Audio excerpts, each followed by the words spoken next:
আসসালামু আলাইকুম, ফারনাস কিচেনে সবাইকে স্বাগতম। আশা করি সবাই ভালো আছেন, আমিও আলহামদুলিল্লাহ ভালো আছি। আজকে আটা ময়দা ছাড়াই এমন একটা রেসিপি আপনাদের সাথে শেয়ার করব। এই রেসিপিটা যেমন হেলদি তেমনই টেস্টি, অসম্ভব মজার এই রেসিপিটা। তো এই রেসিপিটা আজকে আমি চিড়া আর সুজি দিয়ে বানাবো। তো আমি এই রেসিপিটা বানানোর জন্য এখানে 1 কাপ পরিমাণ সুজি আর 1 কাপ পরিমাণ চিড়া নিয়ে নিছি। আরও লাগবে আমার, এখানে দেখতে পাচ্ছেন আমি এখানে একটা ছোট মিডিয়াম সাইজের টমেটো একদম কিউব করে ছোট ছোট করে কেটে নিছি।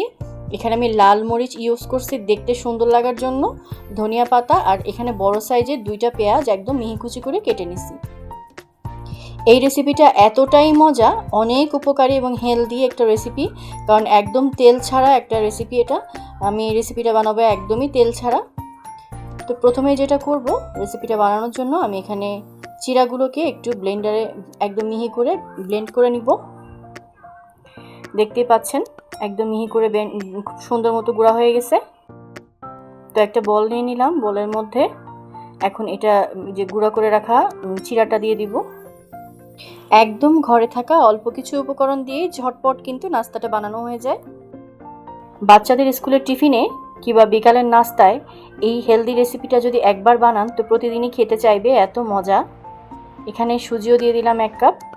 1 কাপ চিড়ার সাথে 1 কাপ সুজি, সাথে এখানে হাফ চামচ পরিমাণ লবণ দিছি আমি। শুকনো উপকরণটা খুব ভালোভাবে মেশাচ্ছি। এর মধ্যে আজকে কোনো মশলা দিব না, তেল ছাড়া মশলা ছাড়া দারুণ উপকারী হেলদি একটা নাস্তা। এতটাই টেস্টি এই নাস্তাটা যে একবার খেলে দ্বিতীয়বার আবার খেতে চাইবে, এত মজা। যাকে খাওয়াবেন সেই আপনার ফ্যান হয়ে যাবে। তো এখানে আমি 2 টেবিল চামচ ময়দা দিয়ে দিলাম জাস্ট বাইন্ডিংয়ের জন্য। আপনারা চাইলে আটাও দিতে পারেন। তো আমি এখানে 2 টেবিল চামচ ময়দা দিয়ে দিলাম। তো শুকনো উপকরণগুলো খুব ভালোভাবে মিশাই এর মধ্যে আমি এখন একটা ডিম দিয়ে দিব। যতটুক পরিমাণ নিছি তো তার জন্য একটা ডিমই যথেষ্ট। এবার আমি কুচি করে রাখা টমেটো, কুচি করে রাখা পেঁয়াজ, কাঁচামরিচ, ধনিয়া পাতা সব দিয়ে দিচ্ছি। কাঁচামরিচগুলো আমি ইচ্ছা করে একটু লাল লাল কালার মরিচগুলো দিছি যেন দেখতে একটু সুন্দর লাগে।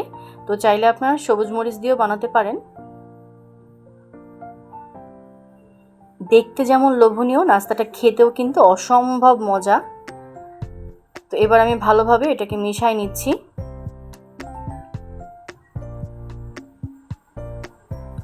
আমি কিন্তু এখনো কোনো পানি দেইনি, এটা আগে খুব ভালোভাবে মিশাই নিব। তারপর আমি অল্প অল্প পরিমাণ পানি দিয়ে খুব সুন্দর একটা ডো তৈরি করে নিব।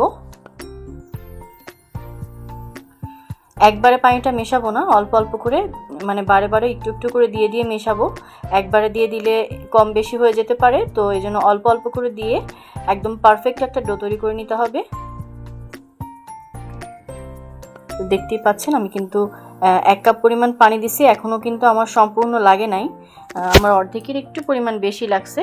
তো আমি আরও একটু দিয়ে দিলাম, মনে হলো একটু শুকনো আছে তো আরও একটু নরম করব, তো তার জন্য আমি আরও একটু দিয়ে দিলাম।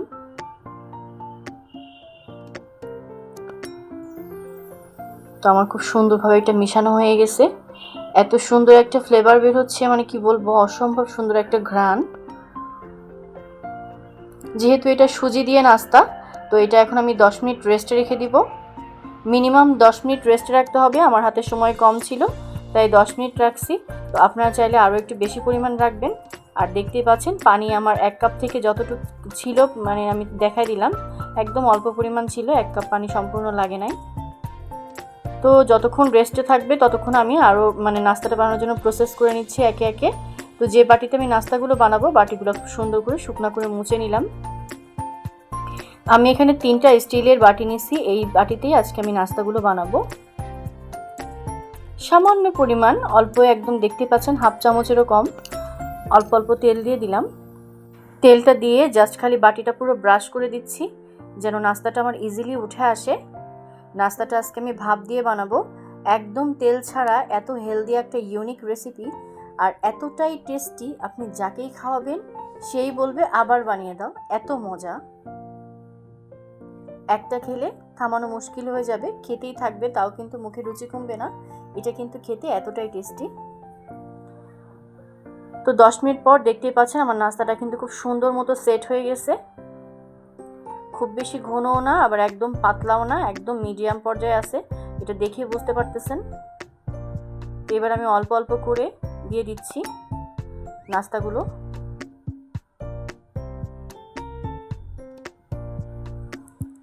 এটার মধ্যে কিন্তু কোনো বেকিং পাউডার, বেকিং সোডা কিচ্ছু দেইনি, জাস্ট শুধু একটা ডিম দিছিলাম, তাতেই হবে। এই নাস্তাগুলো কিন্তু ফুলে একদম ডাবল হয়ে যাবে।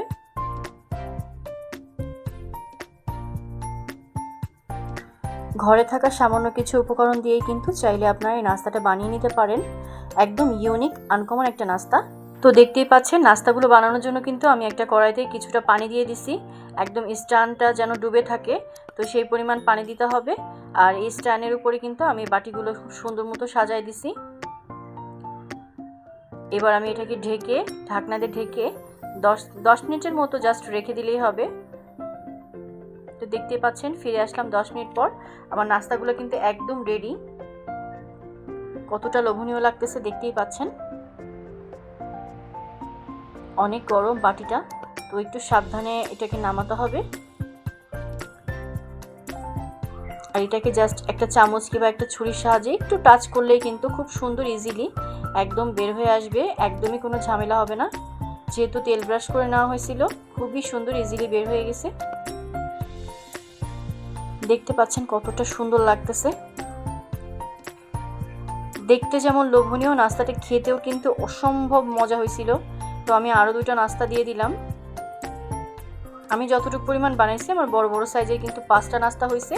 তো আপনারা চাইলে মানুষের মানে পরিমাণ অনুযায়ী বাড়িয়ে কমিয়ে নেবেন, আপনাদের যার যতটুকু দরকার। তো দেখতেই পাচ্ছেন আমার সবগুলো নাস্তা কিন্তু রেডি। নাস্তাগুলো দেখতে যেমন লোভনীয়, খেতে কিন্তু অসম্ভব মজা হয়েছিল।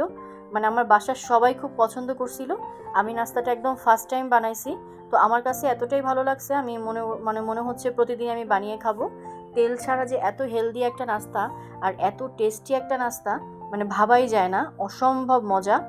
আর আমার তো মনে হয় এই নাস্তাটা আগে কেউ কখনো বানায়নি, আমার কাছে একদমই ইউনিক লাগছে। তো আপনাদের সাথে শেয়ার করলাম যেহেতু ফার্স্ট টাইম বানাইলাম। আমি এই নাস্তার রেসিপিটা কিন্তু আগে কখনোই দেখিনি, একদমই ইউনিক একটা রেসিপি, মানে আমার নিজের বানানো একটা রেসিপি। আমি কারোরটা না দেখেই কিন্তু নিজেই কিন্তু এই মানে এমনি করেই বানাইছি। আমার মনে হলো যেভাবে বানালে ভালো লাগবে, আসলেই অনেক টেস্টি হয়েছিল। আপনারা বাসায় একবার হলেও ট্রাই করবেন। এত মজার একটা নাস্তা না বানালে বিশ্বাস করবেন না কতটা মজা, আর প্রত্যেকটা কত সুন্দর হয়েছে দেখতেই পাচ্ছেন। দেখতে যেমন লোভনীয়, খেতেও কিন্তু অসম্ভব মজা। তো আজকের নাস্তা রেসিপি কেমন লাগলো অবশ্যই কিন্তু কমেন্ট করে জানাবেন। রেসিপি ভালো লাগলে একটা লাইক দিয়ে দিবেন, আর আমার চ্যানেলটি সাবস্ক্রাইব করে সবাই পাশে থাকবেন। আজকের মতো এখানে বিদায় নিচ্ছি। সবাই ভালো থাকবেন, সুস্থ থাকবেন। পরবর্তী রেসিপি দেখার আমন্ত্রণ জানিয়ে সবাইকে আল্লাহ হাফেজ, আসসালামু আলাইকুম।